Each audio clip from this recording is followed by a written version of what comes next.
Hello people and welcome back to my channel. Today I'm gonna check out the dream of many, the aspirations of many. This is the Ferrari.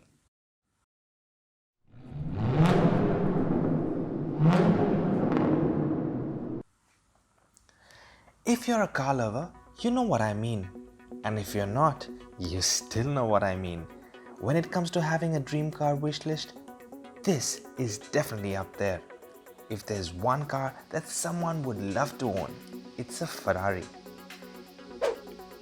Hey guys, before we begin, I would really appreciate if you can subscribe to my channel and hit the bell icon for future notifications.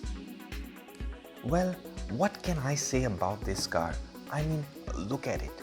It's one of those cars that are built purely with a sports DNA, a symbol of luxury, wealth, and of course, sport. Styling, build quality is something that I don't need to talk about, as we can all imagine what you can expect with this car. None come close to its build to perfection quality. Every single curve in this car is justified to make this car race through without any obstacles. This is one of the best aerodynamically designed cars. For example, have a look at this gap here. Where and how many cars do we see it with? This is one of those cars that's spitting race out from every angle. Every F1 type as well as with every Ferrari car. You have this portion here which helps the air intakes for better performance. The front camera, the parking sensor are well integrated into the bumper. The ventings on the hood and all around give it that aggressive look.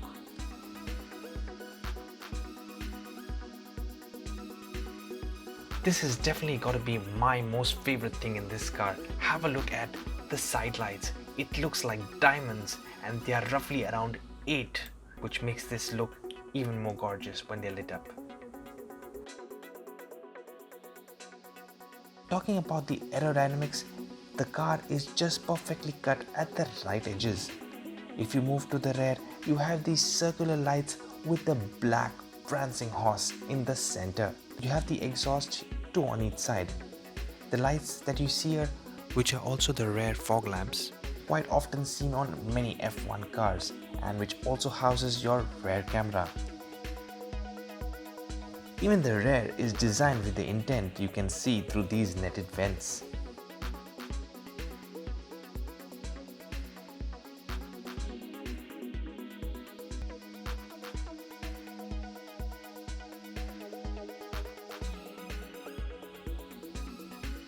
Stepping inside, well, it's no less than a cockpit. There's a lot of carbon fiber everywhere. You have Ferrari written almost everywhere.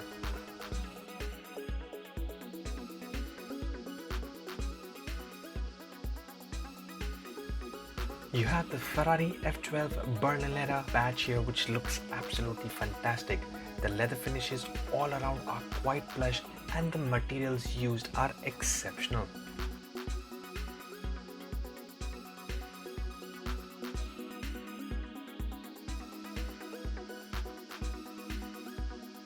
What I personally like are the air vents, which allows you to move it exactly to how you want it and as per your comfort preference. They simply look amazing and you get 5 of these up front. This being a sports car, it also has a pit speed dial here, which allows you to set up the maximum speed in case you're inside a pit lane. Pressing the button also activates the cruise control. Talking about drive modes, you have the wet, sport, race, ESC off, which basically turns the traction control off.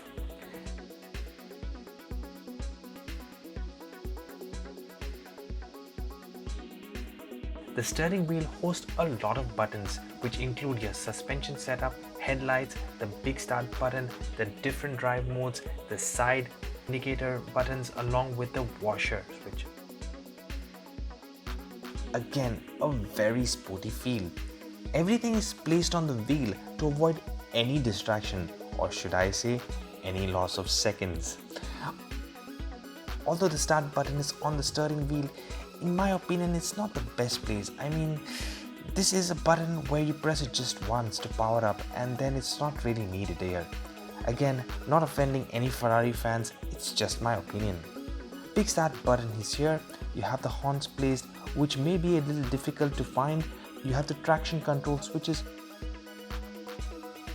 You have the blinkers. You have the various drive modes here. You have these big and beautiful paddle shifts here. Well, this all could be too overwhelming in the start. I know we all love Ferraris, but again, it's going to be confusing with the wheel loaded with all these buttons scattered around. Moving to the center, you see the AC controls, which are placed quite well and with clear indications. The gear buttons nicely placed too, with the drive, reverse and launch switch here. You have the hazard light here indicator as well.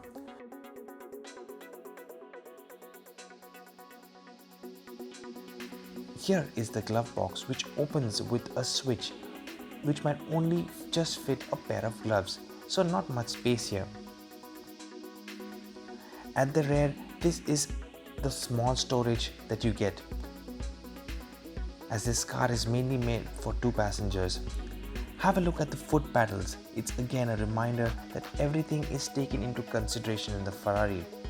As this is a yellow Ferrari, you will see all the interiors have small shades of yellow everywhere. Especially the leather stitching finishes is quite precise and makes it look wonderful, and as you can see, the seat belts in this case too. The seats are designed to hold you well at top speeds and are very well placed, which offers superior comfort even for tall people. Overall interior space, in my recommendation, it's okay, but it's just perfect for a sports car. Aha! Here is the most exciting area, the heart of the Ferrari.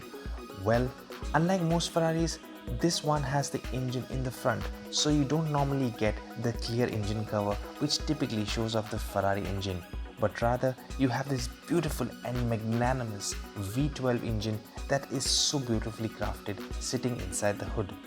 The red color inside the engine hood is again a reminder of a Ferrari at heart feeling.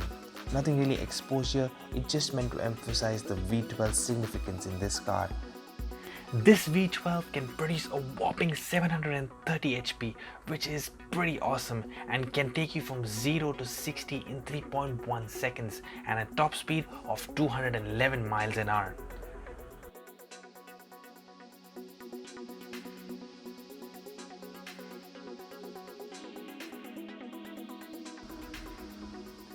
You might want to have a look into the description if you're planning on getting one, which has become definitely more affordable since it was first launched. So this is it guys, this was my review on Ferrari. Hope you enjoyed and see you next time.